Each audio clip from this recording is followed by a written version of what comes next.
On est aujourd'hui à Malval en Vercors. Comme son nom l'indique, ce village se situe dans le massif du Vercors, à proximité de Grenoble, et cette commune, elle a été particulièrement marquée par la Seconde Guerre mondiale, puisque dans le massif du Vercors, il y avait un maquis de résistants, et la commune, elle a été durement touchée, puisqu'il y a eu un massacre qui a été perpétré par les Allemands. Une grande partie du village a été incendiée, brûlée, détruite, et l'église derrière moi a été bombardée. Peu à peu, le village s'est repeuplé et on compte aujourd'hui environ une cinquantaine d'habitants. Ça, c'était pour le contexte, mais on n'est pas là pour parler d'histoire ou de démographie, mais bien pour parler de politique et des municipales. Puisqu'à quelques jours du second tour, il n'y a toujours aucun candidat pour reprendre la mairie.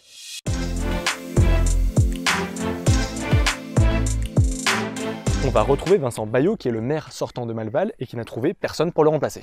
Aux dernières élections municipales en 2014, Vincent Baillot, il n'a pas été élu maire. En fait, le maire qui a été élu, il a démissionné et donc il a pris sa succession pour dépanner il y a 4 ans. Il connaissait le village puisqu'il a un gîte et une résidence ici, mais il s'est retrouvé un petit peu maire par hasard puisque personne d'autre ne voulait le poste. Et il se retrouve donc du coup à gérer les affaires courantes, les finances, etc. Oui, ça a été difficile à certains moments, très enrichissant dans le sens où, comme me disait mon prédécesseur, j'ai exactement la même chose que lui, j'ai appris plus sur la nature humaine en 3 ans que de toute ma vie. Parce qu'en fait, on est confronté avec tout le monde. Des gens qui sont de milieux complètement différents, donc pas du tout professionnellement d'un milieu similaire au mien. Et donc effectivement, il faut composer avec tout le monde, écouter tout le monde et se rendre compte qu'en fait les gens ont des priorités complètement différentes. Malgré tout, c'est un peu compliqué à gérer parce qu'il habite dans la vallée en contrebas, à une demi-heure de route environ, et en parallèle, il est en plus prof à mi-temps dans une université en Belgique. J'ai dû parfois gérer des situations critiques de la mairie par téléphone, à 800 km de distance. C'est pas très naturel, je pouvais même pas intervenir un jour. Le village était enclavé, c'est-à-dire que la route du bas était fermée et des arbres sont tombés sur la route du haut, donc plus aucun accès. Je reçois un SMS de la préfecture me disant voilà, votre village est enclavé, faites ce qu'il faut. Bon, heureusement, les choses il n'y a pas eu de drame, mais s'il y avait eu une grosse difficulté, j'étais incapable d'intervenir. Donc je pense qu'à un moment donné, pour gérer des choses comme ça, il faut être sur place, ça me paraît tout à fait logique. Petite information, le maire Vincent Baillot, enfin le maire sortant, il est très porté sur l'écologie et il s'était fait connaître il y a 1 an environ en publiant un arrêté municipal qui interdit l'usage de pesticides, de produits phytosanitaires à moins de 150 mètres des habitations pour protéger les habitants et surtout les randonneurs qui sont plutôt nombreux dans les environs. Certes, ce n'était pas normalement à la mairie de le faire, quoique normalement le maire a comme charge la sécurité de ses habitants. Donc je trouvais qu'il y avait un problème. L'État ne faisait pas son travail et les mairies qui devaient faire quelque chose étaient empêchées de le faire. Et là, on a voulu faire un geste solidarité. C'est pas pour les pesticides, il n'y a pas beaucoup de pesticides ici, hein, bien entendu, mais c'est pas grave.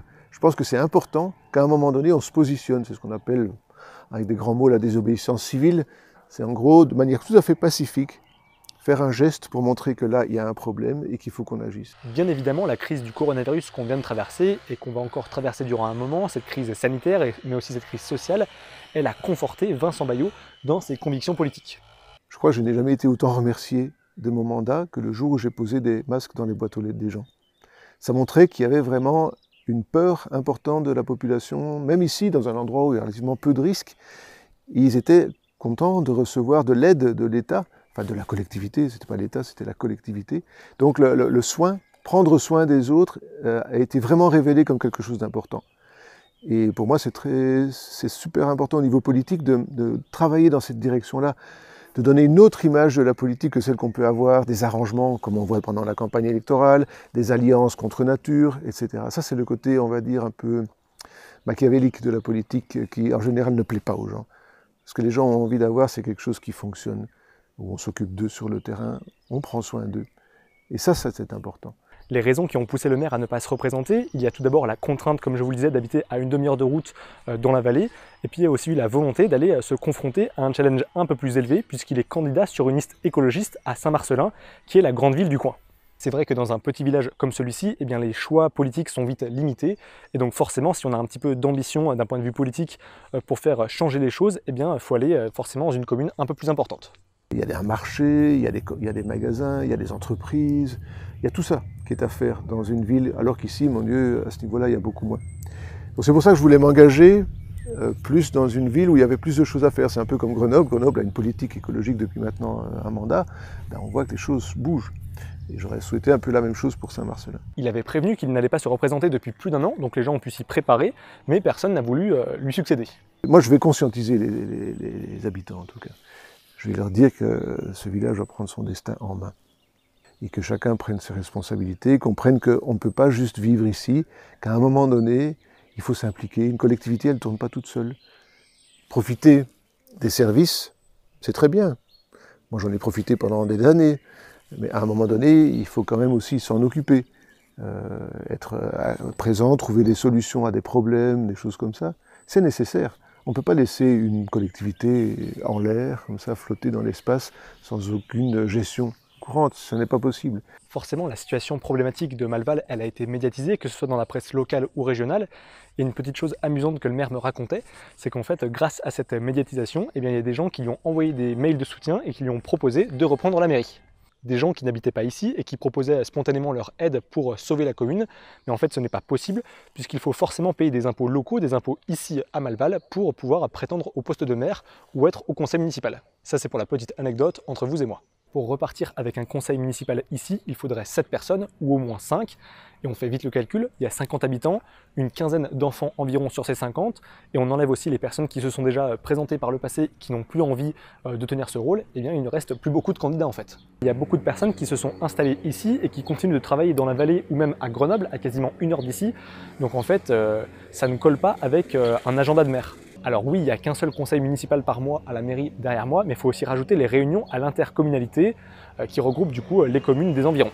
Comme je l'avais dit dans ma vidéo sur Provézieux, d'ailleurs que vous pouvez retrouver en cliquant par ici, s'il n'y a aucun maire qui est élu, s'il n'y a aucun candidat, eh bien c'est la préfecture qui va reprendre la main, qui va désigner des administrateurs pour gérer les affaires courantes de la mairie, et au bout d'un certain temps, des nouvelles élections vont être convoquées pour trouver un maire, et si la situation se présente de nouveau et qu'il n'y a toujours aucun candidat, eh bien au bout d'un moment, on va devoir envisager une fusion avec une commune voisine. Mais malgré tout, le maire sortant, il espère quand même qu'on va pouvoir trouver une autre solution. Plus personne à Malval n'est de Malval. Ce sont tous des gens qui sont venus ici. D'une certaine manière, c'est pas plus mal. Ils l'ont choisi. Donc ils aiment cet endroit. Sauf qu'ils ne se sentent pas obligés par une histoire. Ils ne se sentent pas poussés par des ancêtres qui ont toujours pris soin de Malval et qui les pousseraient inconsciemment à s'occuper de Malval. Ça n'existe pas. Donc il faut forcément une autre motivation, dire que voilà, c'est vrai, je profite du village, et bien je vais donner un peu de mon temps aussi pour que ça fonctionne. J'espère juste une solution positive. Je n'ai pas d'a priori. Je n'ai pas du tout d'a priori. Je pense juste qu'il faut trouver une solution avec des personnes de bonne volonté, qui sont d'accord et qui comprennent les enjeux, et qui finalement font en sorte que cette collectivité puisse continuer pour les habitants et pour ceux qui viennent profiter du site, et qui sont très nombreux. On peut quand même facilement comprendre ceux qui quittent la ville pour venir vivre ici à la montagne parce que le cadre est incroyable. Regardez-moi ça. Le Vercors. Je vous parlais tout à l'heure de la vidéo sur Provézieux que j'avais faite justement pour parler de la maire sortante qui ne trouvait aucun candidat pour lui succéder.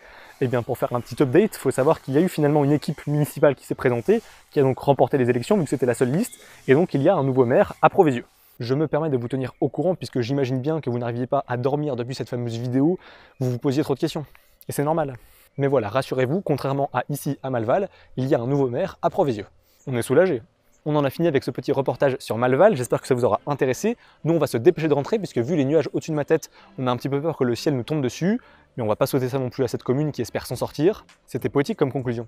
Bien entendu, on parlait de ce village-là en question dans le Vercors, mais c'est la situation quand même de plein d'autres endroits en France. N'hésitez pas à vous abonner, à liker, commenter et partager la vidéo si elle vous a plu. Nous on se retrouve très bientôt, d'ici là portez-vous bien et tenez-vous informés.